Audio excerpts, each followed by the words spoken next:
In this episode, we're going to focus on one present-day story from Georgia.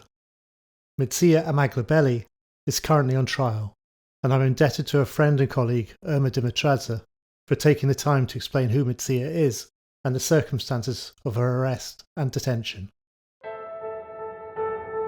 The charge brought against her is not proportionate because it's a criminal code, very strict charge. She was placed in pretrial detention. All of this was too difficult for her, so she went on a hunger strike for 38 days. It was something I don't want to ever remember because it threatened her very existence. My name is Irma Dimitradze, and I'm a journalist and communications manager at Gazeti Batumelebi, which is Georgian media organization, operating two online outlets, Batumelebi.g and Netgazeti.g. Georgia regained its independence in 1991.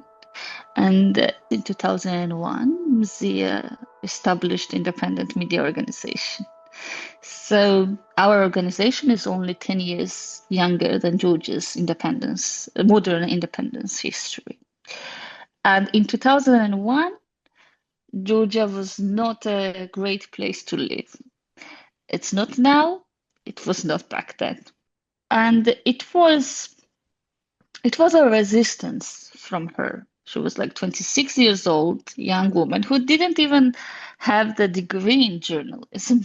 Just, she was working as a journalist, as a reporter in a local newspaper, and didn't like what was happening there. And she started doing it. And she has been doing it for 24 years.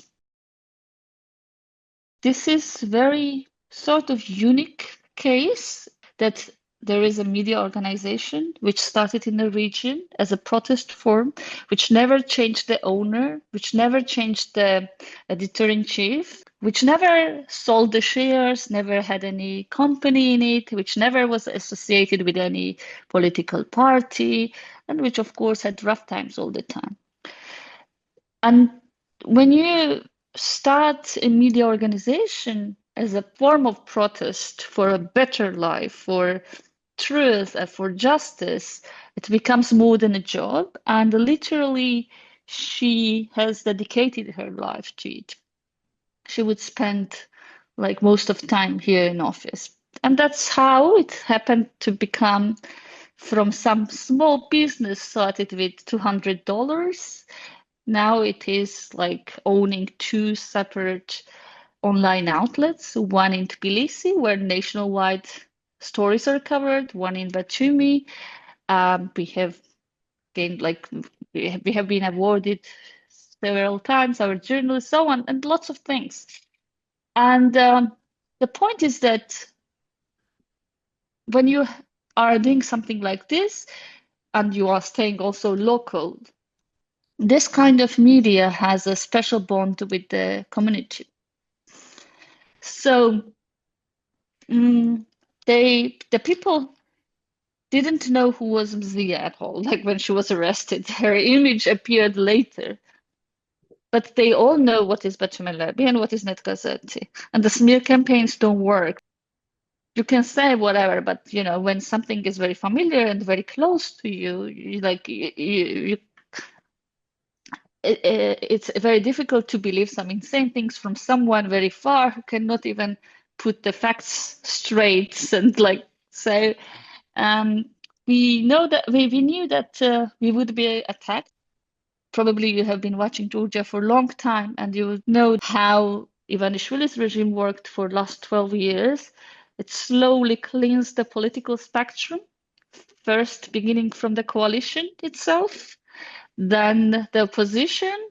Some got their reputation ruined, some were bought off, some this, some that. The opposition is very weak in this country.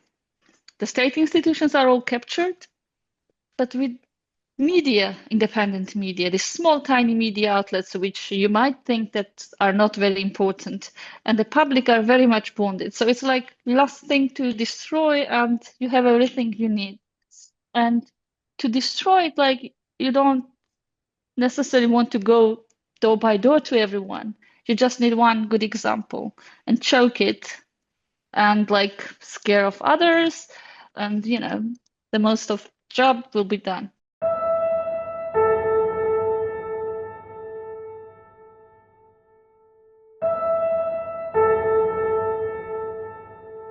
She was arrested illegally for putting up the poster, which like there is no piece of legislation which gives the power to police officer to arrest you for putting up the poster sticker, which can be removed within a second. And then, because when she was arrested, everybody was shouting that it is Mzia Amaglobeli, the manager of Batumelebi, and so on. They released her, and they already knew what an opportunity they had. They staged the provocation. There was this huge stampede. She was overrun by the people. She was in between the clashes of police and people, and she is like somebody, I think is a police officer in between these clashes, is pushing down on her shoulder, and she's just going on the ground. At the end, when everything was ended, and when we can see Mzia clearly on the video footage, you can see that she is not even wearing one of her shoes, and like stressed out, insulted, and physically abused and everything, and like asking, trying to understand where are her relatives. She's trying to get information, where are they, and so on. And this police chief is answering quite rudely and trying to turn his back. And this is when she's trying to tell that she was also arrested for the same accusation, which was not true, because she's saying, when you arrested me, then she could not, and she's slapping him with her left hand. And this is all.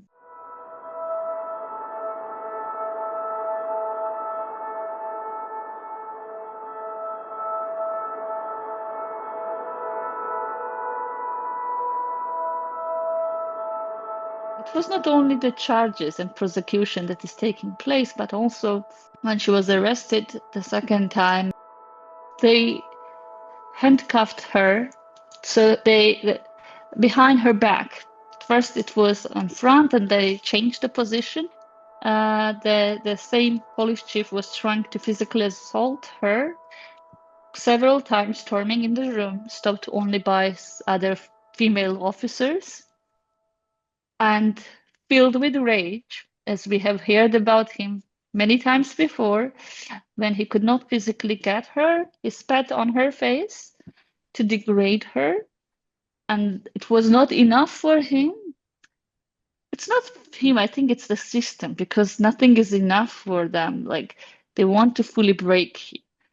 So he ordered to not allow her to drink a water or get access to toilet for several hours. No lawyer, no access to toilet, no, nothing.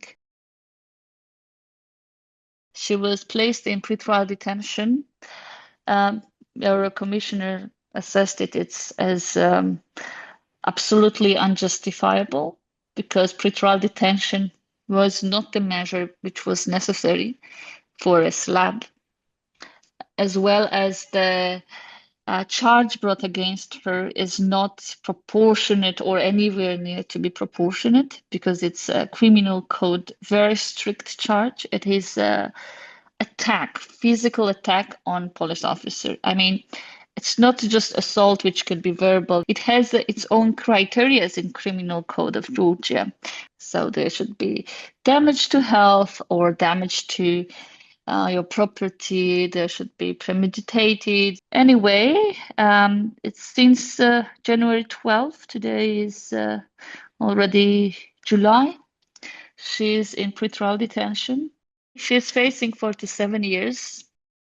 All of this was too difficult for her. So as a response to this traumas, shock, and then feeling of injustice and powerlessness, she went on a hunger strike for 38 days. It was something, something I don't want to ever remember, because it threatened her very existence and her life. But thankfully, she stopped it. Unfortunately, it left a huge effect on her vision.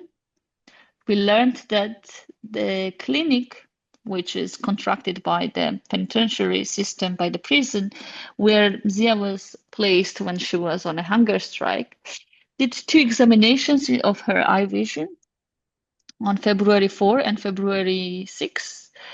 And just between these 2 examinations, there was a huge drop.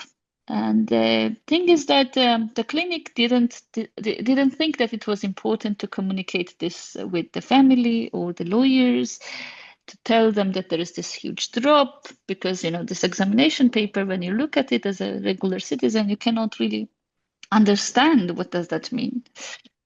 So they didn't think it was important enough to communicate it clearly, to do anything about it, to suggest anything about it.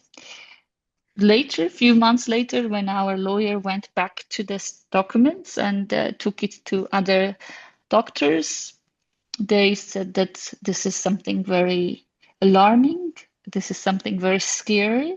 It's destroying her life, her vision. It's like taking her eyesight.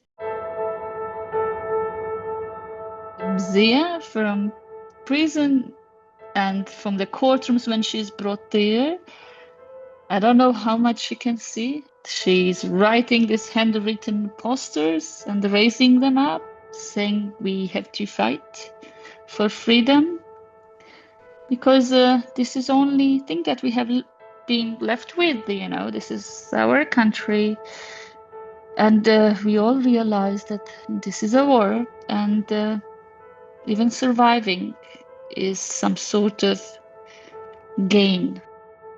This is not a traditional podcast.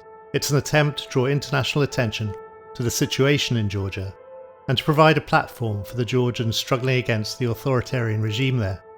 Please follow What's Happening in Georgia on social media and share this podcast with anyone you think would be interested.